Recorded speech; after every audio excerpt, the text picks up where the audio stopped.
When you stand before the Great Pyramid of Giza, you can feel it before you even understand it. The sheer scale, the impossible precision. It doesn't just rise from the desert, it owns it. It's more than a monument, it's a message. A message from people who lived thousands of years ago, people who somehow achieved what still puzzles us today. Who were they? How did they move stones that weighed more than 50 tons? How did they align their structure so perfectly with the stars? And why, after more than 40 centuries, does their creation still defy explanation? This is the story and the mystery of the builders of the Egyptian pyramids.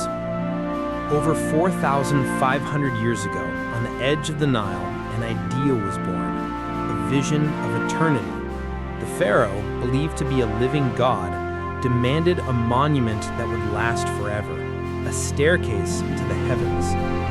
And so, the people of Egypt began one of the greatest engineering projects in human history.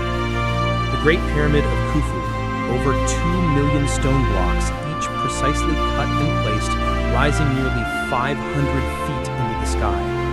Its base covers 13 acres, large enough to fit 10 football fields, and every side faces true north, true south, true east, and true west, with a precision modern builders still struggle to match.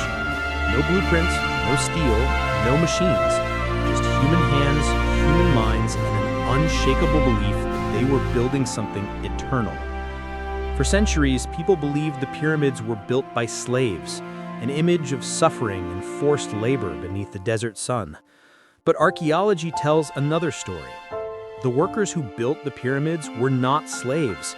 They were skilled laborers, organized into teams, living in nearby villages that provided food, shelter, and even medical care. They worked hard, yes, but they worked with pride.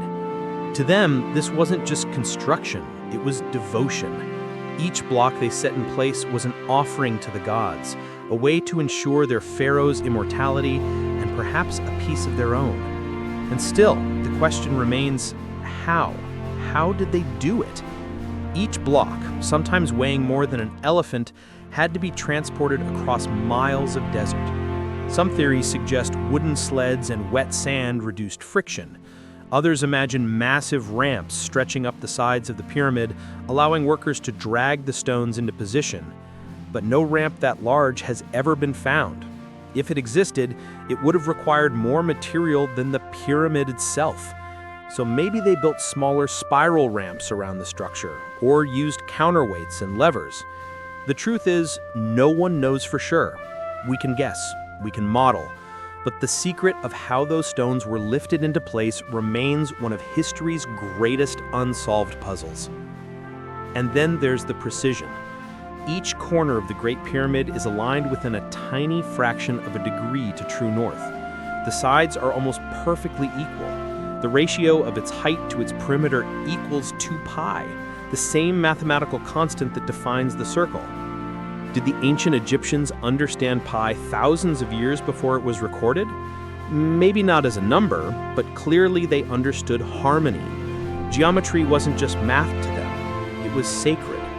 They believed the world itself was built upon divine proportions, and they wanted their monuments to reflect the cosmos. Look at the layout of the 3 pyramids of Giza. They are not random. Their positions mirror the 3 stars in Orion's belt.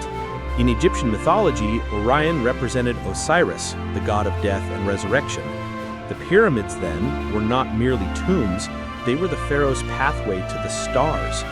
To us, they are stone and sand. To them, they were heaven itself. There are still mysteries buried within, hidden chambers discovered only recently with modern scanning technology, passages that lead to nowhere, rooms that have never been opened. Some believe these secret spaces contain lost treasures or perhaps texts that could rewrite history. Others say they're symbolic, empty rooms built not for the dead, but for the gods. Whatever their purpose, they remind us that the pyramids are not silent. They are alive with questions. Many have tried to explain their creation with wild ideas, that the Egyptians were guided by a lost civilization or even visitors from the stars. It's easy to see why people reach for such theories. When you stand before something so vast, so perfect, it feels almost superhuman. But maybe that's exactly what makes it so powerful. Because these monuments prove what humans can achieve when we dare to reach beyond what seems possible. They show us that our ancestors were not primitive. They were geniuses of their time. Astronomers, architects, engineers, and dreamers. The pyramids have stood for over 45 centuries. Through wars, floods, earthquakes, and empires that rose and fell like waves on the Nile, they remain. Solid, silent, eternal. They remind us that greatness leaves a mark, not just in stone, but in imagination. Every block, every line, every shadow they cast tells us that humanity's quest for meaning, for eternity, began long before our own age. Maybe we'll never know exactly how they did it. Maybe some secrets are meant to stay hidden. But perhaps that's what keeps us fascinated. Because the real magic of the pyramids isn't in how they were built, it's in the fact that they were built at all. The Great Pyramid stands not as a mystery of aliens or forgotten technology, but as proof of what human hands and hearts can accomplish when guided by belief and purpose. Thousands of years have passed, and yet those massive stones still whisper the same message across time. We were here. We dreamed. We built something that would never die. And as long as the pyramids of Egypt stand, the story of their mysterious builders, the men and women who turned desert dust into eternity, will never fade away.